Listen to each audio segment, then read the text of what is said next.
ही नहीं है। मैंने भी सोशल मीडिया और खबरों के माध्यम से ही मुझे पता लगा कि उनको लूज मोशन लगे हुए हैं 2-3 दिन से और उनका इलाज चल रहा है। मैं तो ईश्वर से प्रार्थना करूंगा कि जल्दी स्वस्थ हो और अपने घर लौटे। टिकैत साहब ने कोशिश की थी कि जो भी विवाद है वो खत्म हो, पर वहां भी ऐसा लगता है कि बात बन नहीं पा रही है। देखिए, टिकैत साहब ने जिस दिन बयान जारी किया कि दो पक्षों में जो विवाद है, इस विवाद को हम खत्म कराएंगे, उस दिन के बाद मैंने कोई स्टेटमेंट जारी नहीं की। अगर एक देश का कोई प्रतिष्ठित व्यक्ति अपने घर से दो लोगों के विवाद को निपटाने के लिए निकला है तो हमें उसका सम्मान करना चाहिए।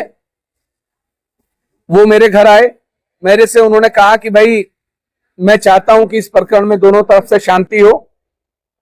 तो हमने उनसे कहा कि उनकी जिम्मेदारी कौन लेगा। उन्होंने कहा मैं लूंगा, मैं मिलकर आया हूं। मैंने कहा अगर आप जिम्मेदारी ले रहे हैं और कल को कोई बात होगी तो आपको मेरे साथ खड़े होकर प्रेस कॉन्फ्रेंस करनी पड़ेगी। वो उस बात के लिए भी तैयार थे। मेरे घर पर मैंने उनसे ये वादा किया कि जो सर्व समाज तय करेगा, क्योंकि उनके साथ कई बिरादरी के लोग थे, सर्व समाज के लोग आए थे, और एक सम्मानित प्रतिष्ठित व्यक्ति अगर आपके घर आए तो आपका फर्ज बनता है कि आपको सम्मान करना है।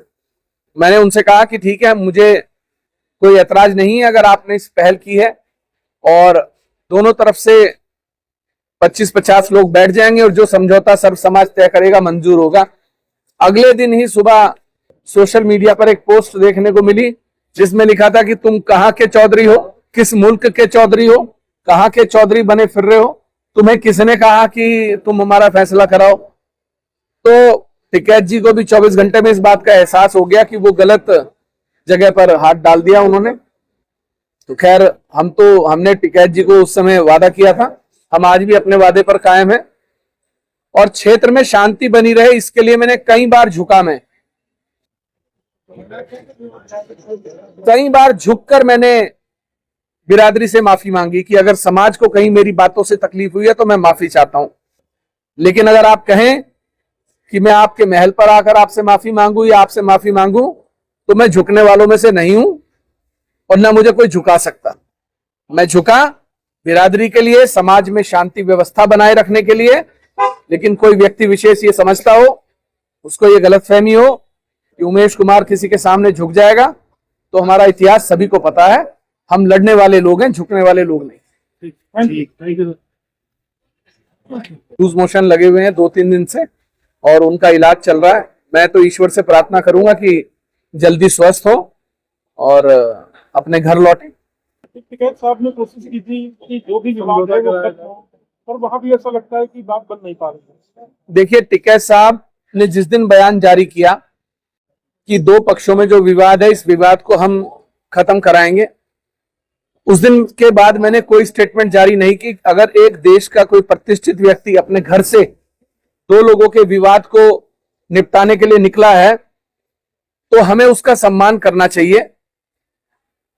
वो मेरे घर आए, मेरे से उन्होंने कहा कि भाई मैं चाहता हूं कि इस प्रकरण में दोनों तरफ से शांति हो। तो हमने उनसे कहा कि उनकी जिम्मेदारी कौन लेगा। उन्होंने कहा मैं लूंगा, मैं मिलकर आया हूं। मैंने कहा अगर आप जिम्मेदारी ले रहे हैं और कल को कोई बात होगी तो आपको मेरे साथ खड़े होकर प्रेस कॉन्फ्रेंस करनी पड़ेगी। वो उस बात के लिए भी तैयार थे। मेरे घर पर मैंने उनसे ये वादा किया कि जो सर्व समाज तय करेगा, क्योंकि उनके साथ कई बिरादरी के लोग थे, सर्व समाज के लोग आए थे, और एक सम्मानित प्रतिष्ठित व्यक्ति अगर आपके घर आए तो आपका फर्ज बनता है कि आपको सम्मान करना है। मैंने उनसे कहा कि ठीक है, मुझे कोई ऐतराज नहीं है अगर आपने इस पहल की है और दोनों तरफ से 25-50 लोग बैठ जाएंगे और जो समझौता सर्व समाज तय करेगा मंजूर होगा। अगले दिन ही सुबह सोशल मीडिया पर एक पोस्ट देखने को मिली जिसमें लिखा था कि तुम कहां के चौधरी हो, किस मुल्क के चौधरी हो, कहां के चौधरी बने फिर रहे हो, तुम्हें किसने कहा कि तुम हमारा फैसला कराओ। तो टिकैत जी को भी 24 घंटे में इस बात का एहसास हो गया कि वो गलत जगह पर हाथ डाल दिया उन्होंने। तो खैर, हमने टिकैत जी को उस समय वादा किया था, हम आज भी अपने वादे पर कायम हैं और क्षेत्र में शांति बनी रहे इसके लिए मैंने कई बार झुककर मैंने बिरादरी से माफी मांगी कि अगर समाज को कहीं मेरी बातों से तकलीफ हुई है तो मैं माफी चाहता हूं। लेकिन अगर आप कहें कि मैं आपके महल पर आकर आपसे माफी मांगू या आपसे माफी मांगू, तो मैं झुकने वालों में से नहीं हूं और ना मुझे कोई झुका सकता। मैं झुका बिरादरी के लिए, समाज में शांति व्यवस्था बनाए रखने के लिए। लेकिन कोई व्यक्ति विशेष ये समझता हो, उसको ये गलतफहमी हो कि उमेश कुमार किसी के सामने झुक जाएगा, तो हमारा इतिहास सभी को पता है। हम लड़ने वाले लोग हैं, झुकने वाले लोग नहीं। ठीक, थैंक यू सर।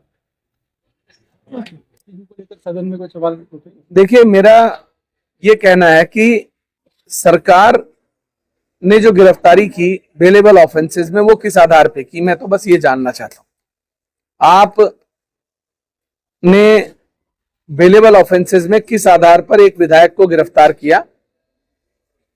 मैं सदन में इस बात को पूछूंगा कि मुझे सरकार इस बात का जवाब दे कि एक विधायक को बेलेबल ऑफेंसेस में आप कैसे गिरफ्तार कर सकते हो, वो भी बिना स्पीकर की जानकारी। विधायक जी, कल घटनाक्रम हुआ, चैंपियन साहब की तबीयत खराब है, वो देहरादून आ रहे थे, परंतु आधे रास्ते